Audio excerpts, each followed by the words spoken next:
Welcome back to the Emotionless Robot Podcast. In today's episode, I'm going to be talking about the movie Logan, starring Hugh Jackman. And yes, there will be spoilers ahead. If you haven't seen the movie yet, click away. Or if you want, just keep listening. Personally, I don't like spoilers, so I would personally click away. And what else was I going to say starting off? Fuck's sakes.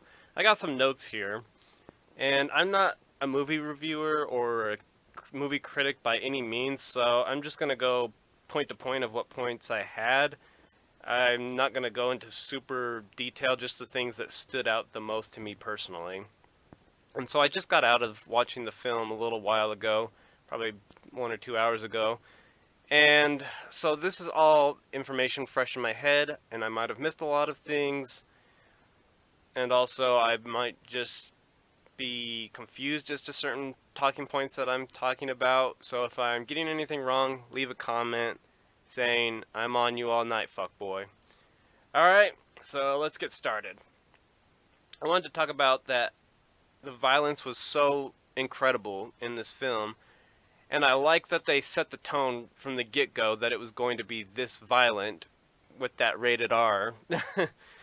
And they definitely toned down the savagery in the other films with Wolverine, and I'm glad that they decided to just show the utter brutality of his character because this is based on Old Man Logan. He's fed up, he's sick and tired, he's, suffered so much and lost so many people. He's just crazy. So I like that they showed that to the viewers who weren't familiar with it, that this is the kind of film it was going to be. And I loved the violence throughout the entire film. It was just, oh my gosh, it was so crazy. I was surprised they even went that far with it, but I definitely enjoyed that a lot. And again, I'm not gonna break down just, this movie reviewer type breakdown of the film, so I'm just gonna jump right into the next point, which was Charles Xavier Patrick Stewart. I thought he just straight up got disintegrated in X3. What's up with that?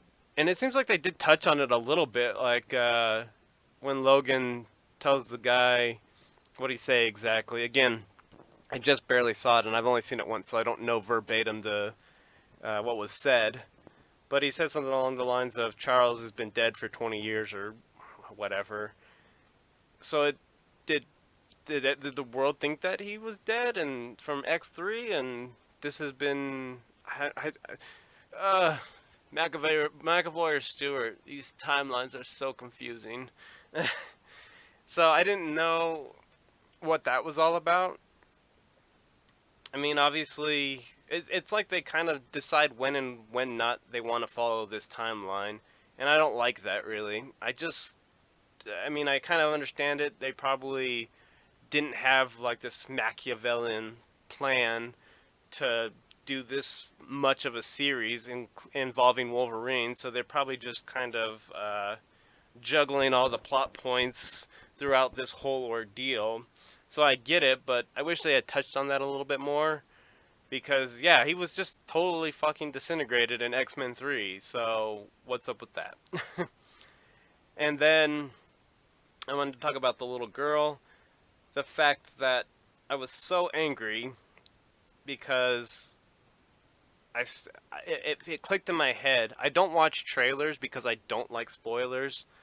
I just so many trailers reveal the whole big plot points now, and it's so stupid and fucking ridiculous. And it's like I watched the trailer for Nocturnal Animals, and everybody in the comment section was like, "This is what you do with a trailer. You show a bunch of scenes, but you're not giving anything away, and you're giving enough away to intrigue you to go watch it. But trailers nowadays just give you the whole plot and important things, and it's like, come on, guys, stop." And that's what pissed me off is as soon as the girl was introduced, I was like, "Oh, dude, it's gonna be his fucking daughter," because I didn't even watch the trailer because, like I said, I don't watch trailers, but I saw the thumbnail and it's the girl being operated on, and she's got the adamantium claws coming out of her, and I said to myself, "Oh, for fuck's sakes, dude, that's gonna be his daughter." Thanks a lot, fucking YouTube. You can't even allow people to not watch the trailer. You gotta have the thumbnail give away important plot points. Because I feel like I would have been more blown away by that if I. Because I would have had no idea, to be honest. And maybe I'm fucking retarded. But I wouldn't have known who she was. And I would be so intrigued by it. But as soon as I saw her, I was like, oh, fuck, dude. That's gonna be the girl from the trailer, from the thumbnail. And it's gonna be his daughter. And I didn't understand why she had to be his daughter. She could have just been an experiment, just like him. And I feel like they did it to kind of give some sort of an emotional connection between the two characters.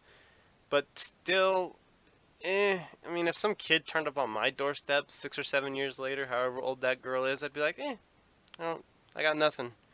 Maybe I'm a fucking terrible person, but I would have no feelings for this little thing. And especially a test tube baby for all that. I mean, it's not like he did any of the baby making process to create this little creature. So I didn't really get that. And again, maybe it's just because I'm a terrible person by society standards, because I feel like that's always the thing in movies or stories you read. Like, I didn't even know I had a daughter, and now my life has changed when I found out I did 20 years later, and I have this huge emotional connection with this person I've never fucking met. What is going on in the world? Next point. I love the acting in that film. Holy fuck. I thought Patrick Stewart did a great job. I really liked his character. And the little girl, holy fuck, dude. She reminded me of, and I'm sure she reminded a lot of people of this character, Hit Girl from Kick-Ass. She was just so fucking badass and such a great actress. And just all around a solid performance across the board from everybody, but especially that little girl and Patrick Stewart I really enjoyed in this film.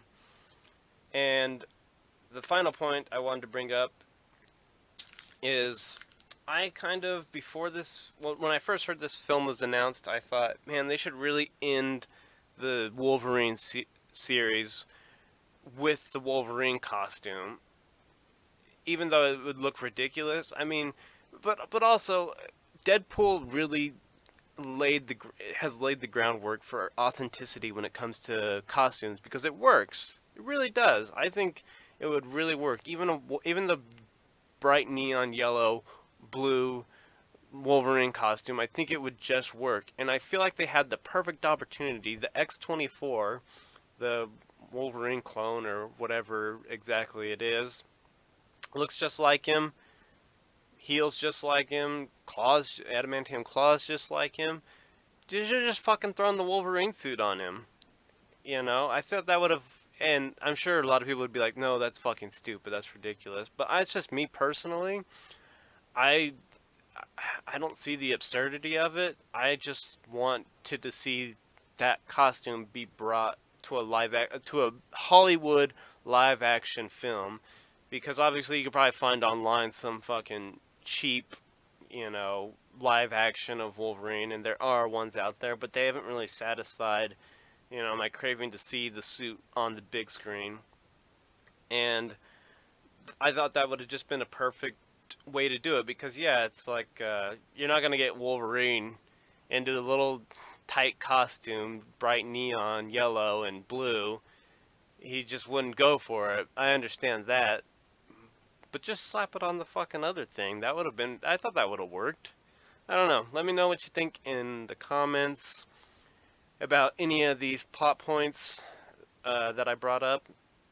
I really enjoyed the film. I think everybody should go watch it. The ending was very sad, and I thought it was a good ending to Wolverine's story, to kind of relieve him from the pain and suffering, because at that point he had nothing.